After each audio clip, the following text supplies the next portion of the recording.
In a recent interview with Sean Hannity, President Trump revealed that he and Kim Jong-un had a discussion during their Singapore summit in which they compared the Trump administration to the previous administration of President Bahama, whatever the hell his name was. It's hard to remember now that his legacy is a barely remembered wisp of ash blown into nothingness on the hurricane winds of history. But in fact, we do have a video of the summit discussion in which Kim can be heard discussing President O'Hara. Here it is, and I'll provide the translation. I well remember Mr. Osama or Obama as an anti-American panty waist whom I planned to eat for lunch before he ran away in fear and terror of my mighty power, and I laughed and laughed. And laughed. When Kim was told that the previous president's name was actually Obama, he apologized and said it was hard to remember now that President Banana's legacy had vanished like a childhood crush with the coming of true love. This remark drew applause from his admirers, after which the first person to stop applauding was put to death. Trigger warning, I'm Andrew Klavan, and this is The Andrew Klavan Show. I feel hunky-dunky, life is tickety-boo. Birds are winging, also singing hunky-dunky-doo. Ship-shaped, tipsy-topsy, the world is zippity-zing. It's a wonderful day, hurrah, hooray! It makes me want to sing. Oh, hurrah, hooray! Oh, hooray, hurrah! All right, happy birthday to President Trump. Did you realize it's his birthday today? It is. It's President Trump's birthday. And happy Klavanless Father's Day to the rest of you. As a Father's Day gift, we have the Sage of South Central, Larry Elder, with us in the studio to discuss his a really powerful book called A Lot Like Me, A Father and Son's Journey to Reconciliation. But we will discuss the book at length, but we will also get some political wisdom out of the guy because he is one of the great political commentators. And we have to talk about Candid Company, which is a company to help you with your teeth. Now, this is a company, seriously, that will get you accessible and affordable orthodontic care. I'm not using it, but we forced Knowles to use it, and actually it's really going well. Here we have a before picture, that's the after. There's the before picture, and then we have the after picture, so you can see how well this is doing. You get straighter and brighter teeth in an average of 6 months. It costs 65% less than braces. Candid makes clear aligners that are sent directly to your home and are customized specifically for you to straighten your teeth. You can have a real orthodontist consult with you, and other companies just use dental professionals, whatever that means. But this is a real orthodontist. He will consult with you. Candid's treatment time is an average of 6 months and will save you thousands compared to the other guys. You're one step away from getting straighter, whiter teeth. Take advantage of Candid's risk-free modeling kit guarantee. Plus, when you use my dedicated link, candidco.com/Klavan, you'll save 25% on your modeling kit. That's candidco.com/Klavan to get 25% off the price of your modeling kit. Candidco.com/Klavan. And with your new teeth, you can say very clearly, how do you spell Klavan? It's Klavan.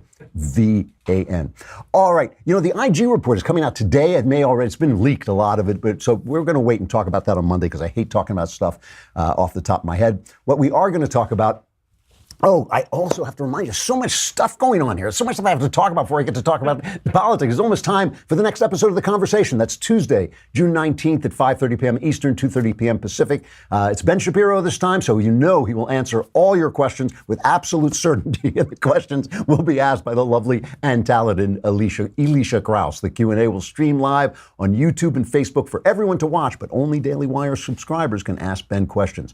To submit your questions, log into dailywire.com, head over to the conversation page to watch the live stream, type your question into the Daily Wire chat box to have it read and answered on the air. Subscribe to get your questions answered by Ben Shapiro on Tuesday, June 19th at 5:30 p.m. Eastern, 2:30 p.m. Pacific. Join the conversation. All right, let us start. We got to do a kind of final wrap-up of the reaction to this summit and what we're seeing, because Trump gave an interview to Bret Baier the other day, and it's driving people crazy. And I'm seeing it very differently than everybody else is seeing it. There's some people saying, everything Trump does is great, and some people saying, this is the worst disaster ever. And I'm seeing it very differently. I've been in a lot of negotiations in Hollywood. When I first came out to Hollywood and I first started writing movies, a lot of Hollywood guys were Harvey Weinstein types. I mean, Harvey Weinstein is a type. He may have been the worst of that type, but I worked with more than a couple guys who were Harvey Weinstein types, very, very big producers who were known to throw chairs at people, to kick people out of cars, seriously, it's like when they would fire their assistant, they just kick them out of a moving car. And I was in negotiations with these guys for a lot of money. But here's the thing. I didn't do the negotiating. My agent or my lawyer, and sometimes both, did the negotiating. Why? Because they could be nasty. They could, say all the stuff that I wasn't going to say. They could be nice. They could flatter the guy when I might not do that. They did it, and I didn't have anything. I didn't have to. I had so much at risk. It was my livelihood, my property that was being negotiated that I might have gotten nervous. I might have given the game away and done something wrong. The negotiators, are very, very different kinds of people than the creators. Creators are kind of, thinking people. They're out there, working, and they're in their own heads. The negotiators are very active. While they're negotiating, and I saw this a million times, they are absolutely convinced that they are in the right. I have had people who are actually friends say to me, like, why do you have to go to your union? Why do you have to have a union? And I said, to protect me from you, because you're after my blood. I would never come after your blood. Just give me everything you've got and it'll be fine. They do not understand. They have complete self-certainty. They do not understand your position. They never see it from your point of view. And then no matter what they say to you in negotiations, and they can call you terrible things, threaten you, tell you you'll never work in Hollywood again. Once the contract is signed, you're their best friend. It's fine. It's all over. All that stuff didn't mean anything. Trump is the negotiator. Trump is a negotiator, and that is driving people crazy, because the negotiator is not thinking about what he's saying right now. He's not thinking about the fact that he's calling you names. He's not thinking about the fact that he just insulted your mother. He's just thinking about getting the property into his possession. He's thinking about getting to the end of the negotiation. And this is creating really a really different kind of presidency that is taking a lot of people a lot of time to adjust to, and I don't blame them. I'm not saying that everybody should just adjust to it, but let's just take a look at a couple of cuts of this Bret Baier thing, and you'll see what I'm talking about. I mean, when he talks about his negotiation with Kim, it's all about him. It's all about what is happening in this room. And that's not, it is narcissism, but it's the narcissism of negotiation. Let's take a look. Bret Baier asks him why the Kims have lied to us again and again. They played Obama. They played Clinton. They played Bush. Everybody. Why is it going to be different with Trump? And listen to his answers. Cut one. So North Korea, they've agreed to things before. They've agreed to several things before. Yeah, but that's with a different president, and nobody's taken it this far. And presidents have never met with anybody from North Korea. It's been, delegated to other people. And even if they did meet, they wouldn't have been able to pull it off. But this is something that should have been done years ago. You've heard me say it many times. This should have been done 10 years, 15, 20 years ago. This shouldn't be done now where they have an arsenal of nuclear weapons. This should have never allowed to get to this point. With that being said, Chairman Kim wants to resolve the problem because he knew that we weren't playing around. I wasn't playing around. He's not playing around. It's all about this relationship, and he is thinking about that every minute. He's always thinking, when he's talking into the camera to Bret Baier, he's talking to Kim. That is the thing you got to understand. Everything is negotiation. When I was in negotiations, they would sometimes take me out and they wanted a piece of property from me. This is an old joke in Hollywood that, it's like you don't realize you're in hell until the contract is signed because they treat you so well. Sometimes during a negotiation, they take you out to these beautiful restaurants. They wine you and dine you, and then you sign the contract, you never see them again. That's the thing. So everything he's saying and everything they're doing in a negotiation is about that negotiation. So here's the next thing that he said, and this is what appalled Trump, not only Trump's critics, but people who actually want to like him. This is the thing. Let us make no mistake. Kim Jong-un is a monster. He is a guy, I think he once had people executed with like an anti-aircraft gun, like blew him to be, he's a monster from a movie. He's that bad a guy. So Baier asks him about that, and Trump's response has caused an absolute firestorm. Hey, when you take over a country, tough country, with tough people, and you take it over from your father, I don't care who you are, what you are, how much of an advantage you have. If you can do that at 27 years old, that's 1 in 10,000 that could do that. So he's a very smart guy. He's a great negotiator. But I think we understand each other. But he's still done some really bad things. Yeah, but so have a lot of other people done some really bad things. I mean, I could go through a lot of nations where a lot of bad things were done. So that wasn't as bad as when he was talking about Putin and they said Putin killed people and said we've killed people too. Like at least he wasn't comparing him to us, so that's actually a step up for Trump in understanding. But it is, it's appalling to have the American president say basically what a talented fellow, he killed all his competitors. I mean, that's what he's saying. It's like, he's admiring him for something genuinely bad. So there are two approaches to this that I think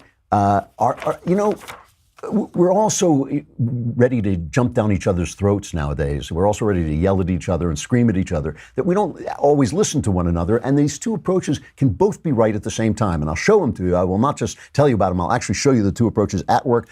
Once we have discussed Skillshare, which I just love. It's an online learning platform with over 20,000 classes in business, design, technology, and more. I told you I've sampled their writing classes just to see if that would have been good advice for me when I was young. Definitely would have been. I'm looking into their music stuff. I used their podcast classes when we made Another Kingdom. They're just things you can look at. It's like a classroom taught by experts, and it's good for you whether you're trying to deepen your professional skill set or start a sideline or just explore like a new passion, a hobby. Skillshare is there to keep you learning and thriving, and it really is worthwhile. And it's they don't charge you for every lesson. Once you've paid, you've paid. Join the millions of students already learning on Skillshare today with a special offer just for my listeners. Get 2 months of Skillshare for just 99 cents. That's right, Skillshare is offering the Andrew Klavan Show listeners 2 months of unlimited access to over 20,000 classes for just 99 cents. To sign up, go to Skillshare.com/Andrew. Again, go to Skillshare.com/Andrew. Start your 2 months now for just $1. That's Skillshare.com/Andrew. Try it out.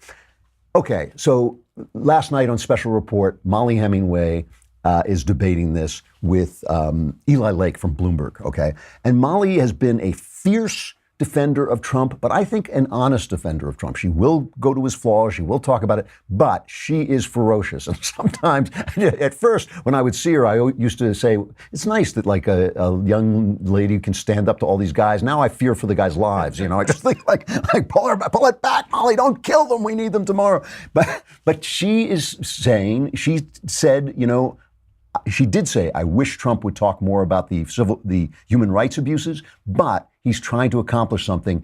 And Eli Lake, who had previously in the same show said, I do not want the American president praising this monster. Here's the interchange between them. You have this thing with neoconservatism, militarism, fused with moral idealism that seeks to achieve everything but ends up accomplishing nothing, and doing so at a huge cost of blood and money. And so I think it's important that we understand we have our national interest here. We want to keep from getting into a nuclear war, and we will hopefully substantively deal with human rights abuses, which are serious and need to be dealt with. But that's not our first concern. Well, if I may respond, an old neocon militarist by the name of Ronald Reagan managed to negotiate arms control agreements and have a relationship with Soviet premiers and still keep a laser-like focus on the dissidents who were rotting in their gulags. And when the Soviet Union fell, that was something that many of those former dissidents, when they were free, remembered. They said it was something that gave them hope. I'm sorry, but I hold out that kind of expectation. I'm not expecting a negotiation where Kim Jong-un suddenly becomes a Jeffersonian Democrat. I understand that's not going to happen. But at the same time, there's a difference between that and having an American president basically become, in some ways, sort of, part of the dictator's lie about his popularity with his own people. Now, we didn't want to show the part where afterwards Molly ripped out his throat with her bare hands, but that's, no, I'm joking. But Roth is making a fair point that Reagan was able to go in and negotiate with Gorbachev in a very tough way at Reykjavik, but at the same time was always focused on what was wrong with the Soviet Union and all this. Big differences, first of all. I hate this thing of comparing Gorbachev to Kim. Gorbachev was a rational leader of a failing slave state, but he was a rational reformist in a failing slave state, and Reagan pushed him to the brink and got him to do what we needed done. Kim is Looney Tunes. I mean, Kim is Looney Tunes. Reagan also was not the negotiator. The negotiation was done by his guys, and then he went in and he did do some really good negotiating in the room, but it wasn't all based on him and their relationship. It was also based on the work that had been done. Everything for Trump is relationship, and everything is being done with this guy who is out of his mind. You know, he's a monster. He's not Gorbachev, and he's much more like Mao. It's much more like Nixon with Mao. Much more of just a guy who will do anything. And the whole thing is Trump is negotiating. We have to understand every word he says as part of a negotiation. But the justification for negotiation is winning, as Trump himself would say. So we got to see if he won. We just don't know yet. And all these people telling you it's over, or it's over, even Trump telling you it's over and we've won is wrong. We just don't know yet. We'll have to see what happens next. However, where Trump is winning is politically just amazing. And you've got to hear the left is beginning to stink of fear. They see this thing coming, these midterms coming, and they thought this blue wave was a sure and certain thing. And suddenly Vox is writing, well, maybe not, I don't know. You got to listen. This is an amazing column from Knucklehead Row. Let us journey to Knucklehead Row. Oh, hey, hey, oh, hey, ho. Let's go waltzing down to Knucklehead Row. Knucklehead Row is the op-ed page of the New York Times, named that because each one of their writers is more of a knucklehead than the last. Frank Bruni, one of their top knuckleheads. You know, if all you knew about gay people or black people was the op-ed page of the New York Times, you would be a homophobic bigot. You know, it's like all the gay people I know are great people. You know, the black guys I know are great people. But if you read the people in the New York Times, you think, oh my goodness, this is terrible. Frank Bruni writes this amazing column. It's called Dear Robert De Niro, Samantha Bee, and Other Trump Haters. He says, I get that you're angry. I'm angry too, but anger isn't a strategy. Sometimes it's a trap. When you find yourself spewing four-letter words, you've fallen into it. You've chosen cheap theatrics over the long game, catharsis over cunning. You think you're raising your fist when you're really raising the white flag. You're right that Donald Trump is a dangerous and deeply offensive man, and that restraining and containing him are urgent business. You're wrong about how to go about doing that. At least you're letting your emotions get the better of you. When you answer name calling with name calling and tantrums with tantrums, you're not resisting him, you're mirroring him. You're not diminishing him, you're demeaning yourselves. Many voters don't hear your side. And he goes on to say, he says, and here's his strategy, right? Enough with idiot and moron. They're schoolyard and splenetic. Enough with Hitler. Has Trump shown fascistic tendencies? Yes. But is he the second coming of the Third Reich? No. Nor are the spineless Republicans who have enabled him Nazi collaborators, not on the evidence of what has and hasn't happened so far. He says, and when you make the direst predictions, you needlessly put your credibility on the line. The stock market didn't go into free fall after Trump's election. We're not at war with North Korea. I'm not ignoring the grave flaws and galling giveaways in his tax overhaul, and I'm not minimizing his disregard for diplomatic norms. I'm noting that when you extrapolate too wildly into the future, you sometimes wind up distracting people from what's happening in the here and now. What I want you to notice about this is he never says your predictions were wrong, so maybe you should stop before you make another prediction. He doesn't say that. He says this is bad strategy. He doesn't say you've revealed your hatefulness and maybe you should check to stop being so hateful. Maybe you should think about what philosophy, leftism, has made you so hateful. He doesn't say that. He says when you're hateful, when you show people that you're hateful, you give the game away. You give the game away. They won't. So I prefer myself Bernie Sanders. Bernie Sanders, socialist guy who honeymooned in the slave state of the Soviet Union while they're taking dissidents off to the gulags. Bernie was singing sweet love songs to his wife in the Soviet Union. Bernie makes a speech in which he just openly tells you what the left is doing. We are obviously in a pivotal and unprecedented moment in American history. And the fights that we are waging are not just for ourselves. More importantly, they are for our kids, our grandchildren, and the future of this planet.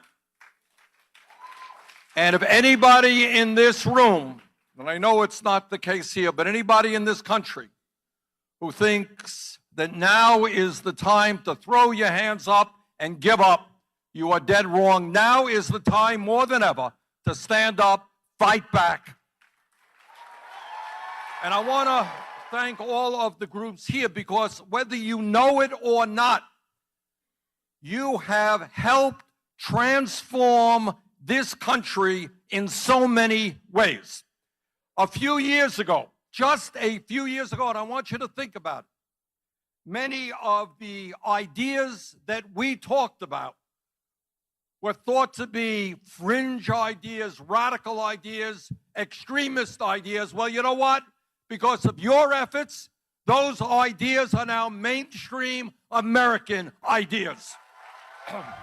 His purpose, he just said it, we took extreme radical ideas and turned them into mainstream ideas. And in a lot of ways, he's right. Even the fact that we have to argue about whether men are men and women are women, even the fact that we have to argue about socialism is an amazing thing. I mean, socialism has destroyed everything it touches. It's like a miasma. It's like a poison gas that leaves everything dead in its wake. And yet we have to have this argument again because they have managed to disinform our young people about the truth of history and the ideas of the founding. And so, you know, when these guys smell fear, what they smell is exposure. When they are afraid, they're afraid of being exposed. They're afraid that Trump is actually selling us something that we need, which is Americanism. It is an amazing thing that Trump, who is not the most well-briefed person on our founding principles, is yet opening the way for those who do know about our founding principles to bring them back into the mainstream of American thought and do the opposite of what Bernie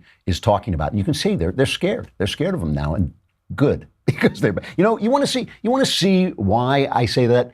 Take a look at there's this organization we love, Campus Reform, and they go on the campuses and they interview people. So in the wake of this kind of amazing Colorado cake baking case, where two justices actually basically said that a man should be forced to express his celebration of gay marriage when he doesn't believe in that, Campus Reform went out and interviewed some students. Listen to these results. It's a long cut, but it's worth listening to because he then wrong-foots them. So just listen to the whole thing. The fact that our Supreme Court found that this was an okay thing, I find appalling. If his job is to bake a cake for a wedding, even if he doesn't agree with it, he should still have to bake a cake for that wedding. Do you think that he should be forced to bake a cake for a gay wedding? I definitely think so. People have a right to eat the cake that they want to eat. Yeah, I mean, I feel like he should have to. He should have to bake the cake because it's his job. Like, he's a baker. I think that he should definitely make the cake for them. If there were an African-American baker and someone came in and asked them to make a cake for a KKK rally, should they be forced to do it? I'm gonna say no. But they're a baker, it's their job, right? Well, yeah, no. I mean, like, they shouldn't, but, like, I guess that kind of just, like, contradicts what I just said. But, yeah. I'm not sure on that subject. What would be the difference?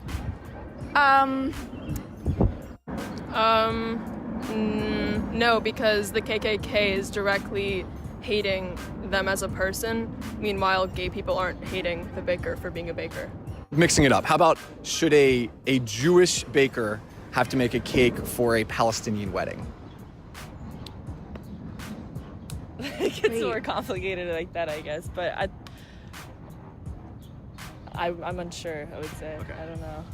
I think you should go I first. mean, once again, we are in America, and if you're going to open a shop, you have to be willing to accept all customers that are going to walk into that shop. As for his religion, I think that his ability to exercise his freedom of religion ends when that encroaches on another person's ability to be who they are. Yeah, it's like morally wrong not to bake the cake, but like it's honestly like his say since it is his business. While I think it's wrong of him to discriminate, I do think it's within his rights to deny service. So finally, the last two guys get it right. A couple of kids get it right, that they don't like that he's denying them the birthday cake, but he has the right to do it. But what's so interesting is that no teacher has ever challenged them. No one has ever taught them what this guy comes out and does when he wrong-foots them. Well, why does he have to bake for a gay guy if he doesn't have to bake for the KKK? In other words, what you're saying is he has to bake for people whose opinions I agree with, but not for those whose opinions you don't agree with. And once you have that in place, we've lost our freedom of speech. But the fact that no one is, maybe Frank Bruni should be telling people, hey, you know what? Not only don't be hateful, not only don't make stupid predictions, but also change your opinions. Change your opinions, and then maybe you'll be able to sell something to the American public besides your resistance and your hatred. All right. If you haven't already heard, The Andrew Klavan Show is now available on Amazon Alexa and the Google Home device. If you use one of these virtual assistants, you can get my podcast with a simple voice command once you enable the skill on Alexa or ask Google to talk to the show. For more information, check out our pinned tweets on Facebook and Twitter. So listen, this is the place where we usually break away from Facebook and YouTube, but we do not want you to miss the great Larry Elder talking about his powerful new book, A Lot Like Me, about his reconciliation with his father. So we're going to stay on, but that doesn't mean you shouldn't subscribe. In fact, it's even more reason for you to feel tremendous aching guilt until you hand over your lousy $10 for a month or a lousy $100 for the whole year, for which we will not only give you all this entertainment and let you be in the mailbag, but we'll give you the Leftist Tears tumbler as if it were for free, even though it's obviously not. So come on over and subscribe. We got Larry Elder coming right up.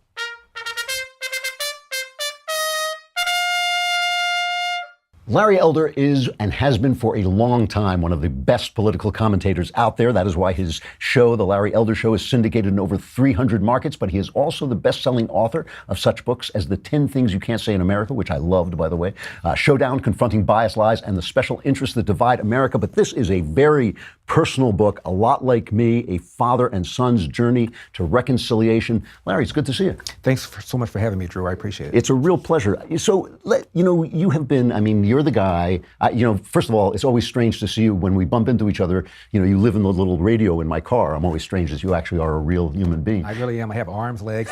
You'd be shocked. It's amazing. It's amazing. 175 pounds and I chew juicy fruit. But why did you get off the political topics to write something so personal as A Lot Like Me? One day at the end of my radio show, I spent about 5 minutes talking about my father. That next day, I gave a speech before a bunch of veterans.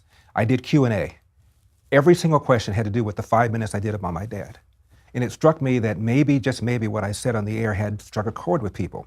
What I talked about briefly was the fact that my dad and I did not get along when I was growing up. I hated the SOB. But I thought it was him, not me. I have two brothers. We all felt the same way. Whenever we talked about him, dad's an SOB, dad's an SOB. I couldn't wait till I got big enough and strong enough, Drew, to grow up enough to kick his butt. That's how much I disliked this man. He seemed ill-tempered and not ill-tempered about the same thing. It's one thing if you get mad about A and then you don't do A, but he'd get mad about A and then you do A and he's not mad about it. So you didn't even know what was wrong. I mean, he just seemed, I wondered why he even had kids. If you're going to be this angry and treat him like this, why even have them? That was my attitude towards my father growing up. Unfortunately, he starts a cafe when I'm around 12 years old, so now I have to work for him. Hated working for my dad. He would blow up at the smallest thing. When I was 15 years old, I said to myself, the next time my dad blows up at me, and Drew, we're talking about a little diner now, 18, 19 seats, the grill's right in the middle, so when he yells at me, everybody can see it. Yeah. And I'm 15 years old, it's embarrassing. Yeah. S-words sometimes, like I forgot to do this, I forgot to do that. And in my opinion, I was very efficient. My dad, in my opinion, was just out of control. I would love to tell you that I said to my father, let's sit down, let's see here, pal, we're gonna have it out. I was afraid of him. So I told myself, the next time he yells at me, I'm going to leave. That is rebellion. My dad yelled at me. In fact, the waitress called in sick that day, so it was just my dad and me. The little cafe was full of people. My dad yelled at me. I walked out. Wow. So you're 15, 16? 15 years old. Okay. You just don't do that to my father. He came home. He was furious. He said to me as I lay on my bed, "Why did you leave?" And I said, "Dad, I got tired of the way you spoke to me." My dad paid me $10 a day plus tips. He balled up the $10, he threw it at me as I lay on the bed. He walked out of my bedroom. We did not speak to each other for 10 years. And when I say don't speak, I mean nothing. My dad came home late and I was about ready to graduate from high school, so I was able to avoid him. And then I went to college in the East Coast, law school in the Midwest. I got a job with a big law firm in Ohio. So for 25 years, basically, I avoided the guy. When I would come home to visit my parents, I'd just make sure he was never around. And we just didn't speak for 10 years. Now I'm 25 years old. I should be living large. I just passed the California bar, the Ohio bar. I got a job with a major law firm right now. The salary for somebody at a firm like that at 25 years old is about $150,000. I should be living large and living big. I can't sleep. I'm having difficulty, and it's about my father. I know it's about my father. Not that I ever thought we'd be friends, but I thought we should at least clear the air. So I called my secretary. I said, cancel all my appointments. I'm going to LA. I didn't want my dad to know I was coming. I didn't want him to prepare for this confrontation, which I thought would last 5 or 10 minutes. I walk into the cafe. I had 2 big bags. My dad was shocked to see me. And he said, shall I put your bags in the back? I said, no, Dad, I'm only going to be here for 5 or 10 minutes. I want to tell you something. Because you were going to tell him off. I'm going to tell him off, and he'd tell me off, and I thought it would last about 5 or 10 minutes. At least we clear the air, I'd be able to sleep. Uh-huh. My dad came out, and I told myself before he sat down, Larry, don't tee off on him. Just give him the highlights of the things he's done to you, said to you that's bothered you. Don't tee off on him. He sat down, and I teed off on him. I spoke almost 20 minutes nonstop. You can see how I can go. And my dad, Drew, just took it. I talked about every whipping, every spanking, everything he just took it. Every now and then he'd lean over, pour some more coffee, he just took it. And finally, I was out of ammo, had nothing else to say. I was spent. And my dad looked up and said, is that it? You didn't speak to me for 10 years because of that? He said, let me tell you about my father. And for the first time I saw my dad cry. I did not think he had the ability to summon tears. My dad told me about his father, Elder. Turns out Elder is not his biological father. I didn't know that. He was in his life about 4 years. He was an alcoholic who was physically abusive to him and to his mom. My dad came home at the age of 13 years old.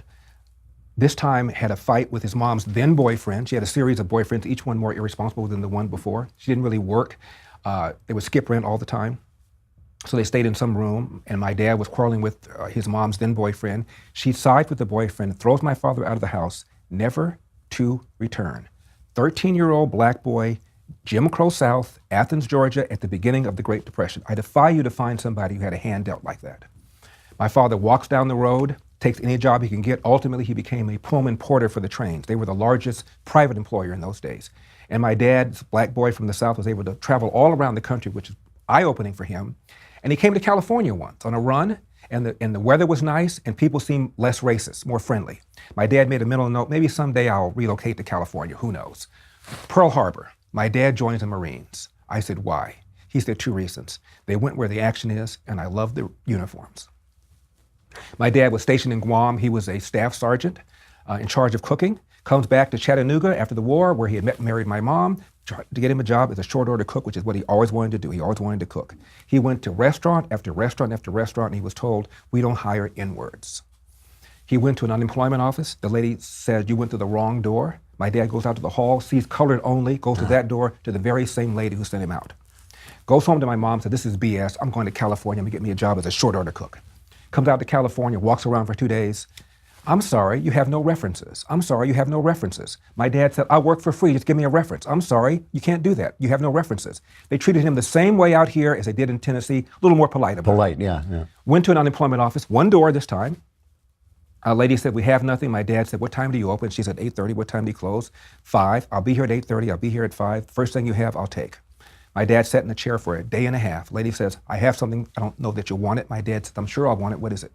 She said, you'll be cleaning toilets for Nabisco bread. My dad took that job for 10 years, took a second job with a bread company called Barbara Ann Bread, also cleaning toilets, went to night school at night, a couple of nights a week to get his GED, and cooked for our family on the weekends to make more money. The man never slept, which was why, Drew, he was so cranky and tired all the time. You go day after day, week after week, month after month, year after year with virtually no sleep, and you come home and a house full of 3 rambunctious boys, how are you going to feel? 8-hour conversation. He's telling me about his life, and he's getting bigger and bigger and bigger, and I'm getting smaller and smaller and smaller. At the end of it, I said, Dad, I am so sorry. And my father said, don't be. You just didn't know. But please follow the advice I've always given you and your brothers. Hard work wins. You get out of life what you put into it. You cannot control the outcome, but Larry, you are 100% in control of the effort. Before you bitch, moan, and whine about what somebody did to you, go to the nearest mirror, look at it and say, what could I have done to change the outcome? And finally, he said, no matter how good you are, how hard you work, bad crap will happen. How you respond to those bad things will tell your mom and me whether or not we raised a man. So the book is called A Lot Like Me, because at the end of this 8-hour conversation, I realized this guy was a lot like me. We talked about how we much don't really care to go to parties. We talked about personal habits, likes, dislikes, and they were almost identical. And I wrote the book because 40% of kids are raised now without fathers. Yeah. 40%. In the black community, it's 73%. 25% of white kids are raised without fathers. Half of the Hispanic kids are raised without fathers. It is the #1 social problem in this country. And I didn't say it, Obama said a kid raised without a father is 5 times more likely to be poor, 9 times more likely to drop out of school, 20 times more likely to end up in jail. It is far and away our biggest social problem. But it's not a death sentence. My father's life shows you that.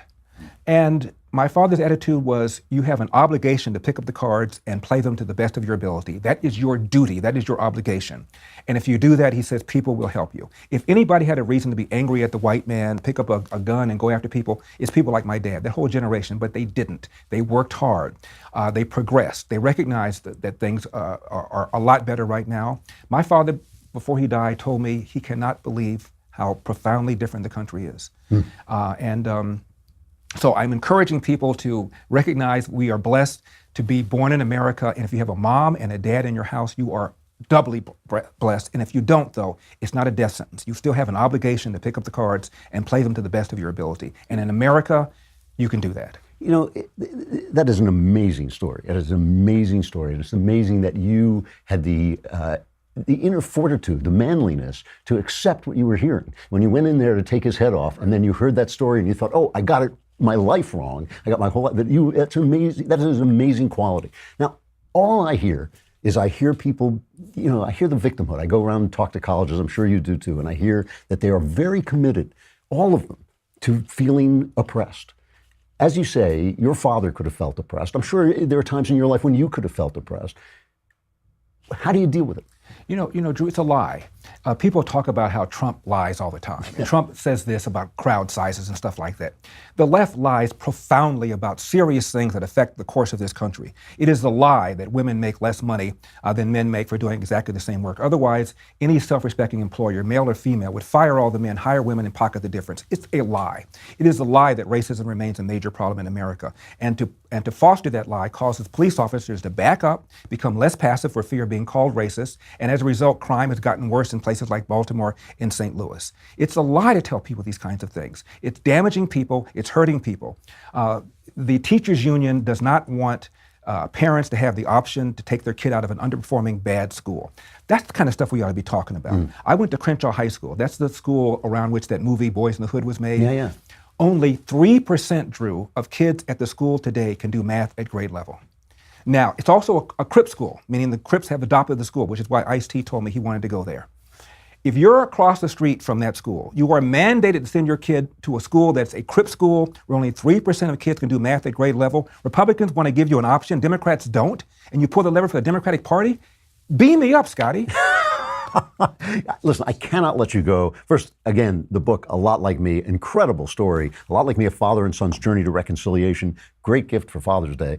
That's right. I cannot let you go without asking you at least one political question because I'm already almost out of time. Okay. But give me a take on Trump. You know, all I hear, I mean, we played a clip the other day, a montage of people calling him racist. Right. What do you think? I'm beyond pleased. You're beyond pleased? Beyond pleased. Better than I ever thought he would do. I'm not happy with some of the protectionist stuff that he's doing, but I think it's a negotiating ploy. I don't think he's going to keep them up. Hopefully, it'll cause our allies to drop their tariffs against us as well. We have tariffs also that we use. We protect milk and sugar. Let's everybody who are allies drop all of our tariffs. That's probably my only quarrel with him. Outside of that, what the left has underestimated when they talk about him having a cult of personality. I hear that this morning. I heard it on CNN. Bob Corker said, it's almost a cult. What it is finally a Republican is standing up against the media. And I cannot tell you how much this is resonating with people. Yeah. You know, the New York Times hasn't endorsed a Republican president since 1956. The Washington Post has never endorsed a Republican president. Only 7% of people in the media, according to a Pew Research, defines themselves as Republican. 93% call themselves something else. We are overwhelmingly left-wing in the media, and every idea that Republicans have gets smashed. Every Republican president in my lifetime has been called a bigot. Ronald Reagan was called one. Maxine Waters called George Herbert Walker Bush, the good Bush, a racist. W was called a racist. Of course, Trump is called a racist. And the media allows people to get away with it. Why is it that Al Sharpton is even viable? Why does he have a show on MSNBC? Yeah. The guy who falsely accused a white man of raping a black teenager never apologized? They got him on tape, an FBI tape, talking about a cocaine deal. He owes $5 million in taxes. He referred to the black mayor of New York as an N-word whore. I mean, it blows me away. Yeah. Where are the media on that? Why is Farrakhan enjoying a good relationship with so many members of the Black Congressional Caucus? There's a picture of Farrakhan with Obama. Why aren't the media calling these Democrats out for embracing this bigot as they would if a white guy embraced David Duke? Yeah. I don't get it. So Donald Trump is raising these double standards, calling them out for the first time a president really has done that in a gutsy way, and he's using Twitter and Facebook. He's got add up all of his Twitter, Facebook fans. He's got more following than the New York Times and Washington Post put together, and he's using that power. And hallelujah. Larry Elder, you can see why he's one of my favorite political commentators. If you've never heard him, you should find the Larry Elder Show, but also get A Lot Like Me, a father and son's journey to reconciliation. Larry, it's great to see you, and thank you so much for coming on. I hope you'll come back. Anytime, Drew. Thank you for having me. Thanks a lot. You got it. See you soon. You got it. All right, stuff I like.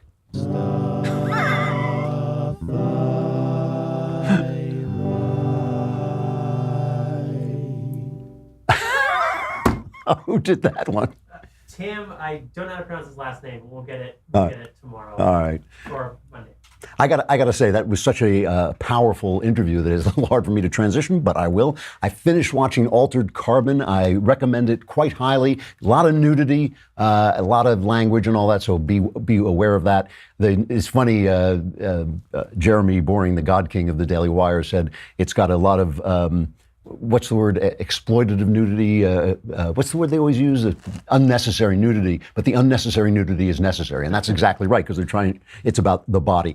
Altered Carbon is really fascinating to me because it is in a genre that was created by Blade Runner. And the genre is this: a tough guy detective is transplanted from the 40s, essentially, not really, but in the story, is transplanted from the 40s into a world in which the nature of humanity is under question. And he starts to have to solve a mystery in a world where the real mystery is, what does it mean to be a human being? And that movie was made so long ago, and I've talked about how great I think the original movie is, the one that the director Ridley Scott doesn't like. That's the great one because it has the voiceover and it really works. But it didn't become a genre until now. Now it's suddenly become a genre as we move closer to what they call transhumanism and things like this. In some ways, my piece, Another Kingdom, the podcast starring Michael Knowles, is part of this idea, a mystery being solved in a world where it's not quite clear what the reality of humanity is. Altered Carbon is about a guy. It's about a world in which you get a sleeve, a new body, and they transport your connectome, I guess you'd call it, a little disc, from one body to another so you can stay alive for a long time. And they bring this guy back, essentially PI, this tough guy back to solve a mystery. Here's the trailer. We'll play a little bit of the trailer. Your body is not who you are. You shed it like a snake sheds its skin. You transfer the human consciousness between bodies to live eternal life. How long have I been down? 250 years. You are the property of Bancroft Industries. You've been provided with this body, which came equipped with military-grade neurochem and combat muscle memory. Mr. Kovacs, I didn't ask you to bring me back into this world. All I ask of you is that you solve a murder. Whose? Mine. It's really good stuff. Joel Kinnaman, who I first saw in The Killing, playing the kind of shambling assistant to the lead detective. The minute I saw him, I thought, wow, this guy is sensational. Now they've turned him into an actual leading man, and he's a real star in this, and he really has a lot of charisma and a lot of screen presence. Got a lot of good action scenes, a lot of good twists. I recommend it. It was 10 episodes. Maybe it'll have a sequel. I guess if it makes money, it'll have a sequel. That's the way America works, right? If anything makes money, it gets a sequel. But Altered Carbon is really good stuff. Father's Day is coming. So is the Klavanless weekend. You're on your own for Father's Day. And all I can tell you is, too bad. It's funny. Before, when I came in, before the show started, I asked all the guys if they'd ever heard of Jimmy Durante, and they'd never heard of the man who was once called the Great Durante. In the era of Sinatra and those guys, he was one of the top stars. He had this enormous nose, and he was called the Schnozzola. That's what they called him. The Great Durante, the Schnozzola. And he had a voice like this, but the voice, which was kind of funny, was also a great jazz voice. So we will go out with Jimmy Durante. If you've never heard him, listen to him. He is terrific. He had a wonderful sense of humor, really good, a great performer, I'm Andrew Klavan. This is The Andrew Klavan Show. Klavanless Weekend is upon us. Survivors gather here on Monday. I'll be seeing you in all the old familiar places that this heart of mine embraces all day through. In that small